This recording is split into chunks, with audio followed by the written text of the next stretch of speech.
নমস্কাৰ এই মুহূৰ্তত জনাইছো অসমৰ প্ৰত্যেকগৰাকী জনসাধাৰণৰ বাবে কেইবাটাও গুৰুত্বপূৰ্ণ খবৰ। আজি হৈছে 30 জুন। আজি আমাৰ প্ৰথমটো গুৰুত্বপূৰ্ণ খবৰ। ৰন্ধন গেছৰ পৰা ৰেলৰ টিকটলৈকে 1 জুলাইৰ পৰা সলনি হ'ব 7টাকৈ নতুন নিয়ম। এই মুহূৰ্তত জনাইছো ৰাজ্যবাসীৰ বাবে এক ডাঙৰ খবৰ, লাখ লাখ লোকৰ বাবে আহি গৈছে এক ডাঙৰ খবৰ। 1 জুলাইৰ পৰা আহিব 7টা নতুন নিয়ম। আগতীয়াকৈ জানি লওক। ৰন্ধন গেছৰ পৰা এটিএমলৈকে আহিব বৃহৎ পৰিৱৰ্তন।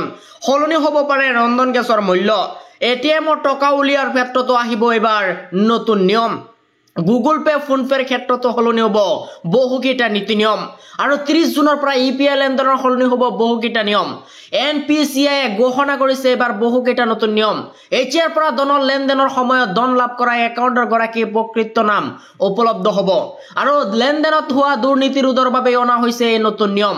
ইয়াৰ পূৰ্বে ফোনত যি নামত ছেভ কৰি ৰখা হৈছিল সেই নামতে দেখা পোৱা গৈছিল, কিন্তু এতিয়াৰ পৰা ধন লাভ কৰা লোকজনৰ বেংক একাউণ্টত থকা নামহে দেখা পোৱা যাব। আৰু ৰন্ধন গেছৰ দামৰ ক্ষেত্ৰত আহিব এবাৰ কঠোৰ নিয়ম। ৰন্ধন গেছৰ দাম নিৰ্ধাৰণৰ মূল্যতকৈ 1 টকাও বেছি ল'ব নোৱাৰিব। আৰু দাম বেছি ল'লে দিব পাৰিব অভিযোগ। আৰু ৰন্ধন গেছৰ বুকিং কৰাৰ পিছত মেছেজ আহিছে নে নাই সেইটাও নিশ্চিত কৰক। চিলিণ্ডাৰ ডেলিভাৰী দিয়াৰ সময়ত আপুনি দিব লাগিব DAC নাম্বাৰ। ৰেলৰ তৎকালীন টিকটৰ বুকিঙতো লাগিব OTP। নতুনকৈ পেন কাৰ্ড আৰু আবেদনৰ ক্ষেত্ৰত লাগিব আধাৰ কাৰ্ড। আৰু আধাৰ কাৰ্ড নহলে নাপাব এতিয়াৰ পৰা পেন কাৰ্ড। এই মুহূৰ্তত জনাইছো আমাৰ দ্বিতীয় নম্বৰ খবৰটো। আমাৰ দ্বিতীয় নম্বৰ খবৰতে আছে ডাঙৰ খবৰ। ৰাজ্যৰ শিক্ষকসকললৈ জাৰি কৰিছে 5টাকৈ কঠোৰ নিৰ্দেশনা। নিয়ম অমান্য কৰিলে পৰিব বিপদত। ৰাজ্যৰ শিক্ষকসকললৈ কঠোৰ নিৰ্দেশনা। শিক্ষকসকললৈ জাৰি কৰা হৈছে 5টা কঠোৰ নিৰ্দেশনা। আৰু নিয়ম অমান্য কৰিলে পৰিব ভয়ংকৰ বিপদত। 9 বজাৰ পূৰ্বে বিদ্যালয়লৈ আহিব লাগিব শিক্ষক। আৰু শিক্ষা হেতু এপত শিক্ষকে দিব লাগিব সঠিক তথ্য। আৰু বিদ্যালয়ৰ আন কৰ্মচাৰী 10 বজাৰ পূৰ্বে আহিব লাগিব বিদ্যালয়লৈ। আৰু 4:30 বজালৈকে বিদ্যালয়ত থাকিব লাগিব আন কৰ্মচাৰী। শিক্ষা বিভাগৰ এবাৰ কঠোৰ নিৰ্দেশ। এই মুহূৰ্তত জনাইছো আমাৰ 4 নম্বৰ খবৰটো। আমাৰ 4 নম্বৰ খবৰতে ডাঙৰ খবৰ। গড়খন চাই হিয়াটা কৰি কান্দিছে তেওঁলোকে। 12 ঘণ্টাৰ পাছতে 452 বিঘা ভূমিত চলিব উচ্ছেদ অভিযান। এই মুহূৰ্তত জনাইছো ৰাজ্যবাসীৰ বাবে এক ডাঙৰ খবৰ। গড়খন চাই হিয়াটা কৰি কান্দিছে তেওঁলোকে। 12 ঘণ্টাৰ পিছতে 452 বিঘা ভূমিত চলিব উচ্ছেদ। উঠি যাব লাগিব শ শ মুছলমান পৰিয়াল।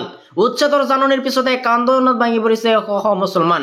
আৰু সদায় নামাজ আদায় কৰি অহা ঈদগাহ মছজিদে চলিব এবাৰ বুলডোজাৰ। 12 ঘণ্টাৰ পিছতে 452 বিঘা ভূমিত চলিব উচ্ছেদ অভিযান। আৰু মাইক যোগে গড় খালী কৰাৰ নিৰ্দেশ এবাৰ প্ৰশাসনৰ। সাজু কৰা হৈছে প্ৰায় 50খনতকৈ অধিক বুলডোজাৰ। বেদখলকাৰীক খালী কৰিবলৈ বেনাৰ আঁৰি দিছে প্ৰশাসনে।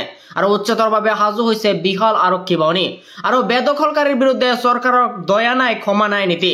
আৰু কোনো বেদখলকাৰী চৰকাৰী ভূমিত থাকিব নোৱাৰিব। মুহূৰ্তত জনাইছো আমাৰ 6 নম্বৰ খবৰটো। আমাৰ 6 নম্বৰ খবৰতে আছে ডাঙৰ খবৰ। গাঁওবুঢ়া ল'ব নোৱাৰিব 1 টকাও। গাঁওবুঢ়াৰ অতিৰিক্ত ধন ল'লে পৰিব এতিয়াৰ পৰা বিপদত। এই মুহূৰ্তত জনাইছো আমাৰ ডাঙৰ খবৰ। গাঁওবুঢ়াৰ বিৰুদ্ধে ৰাজ্যত চলিব সৰ্ববৃহৎ অভিযান। ল'ব নোৱাৰিব 1 টকাও ঘোষ। কোনো কাগজৰ নামত ল'ব নোৱাৰিব 1 টকাও।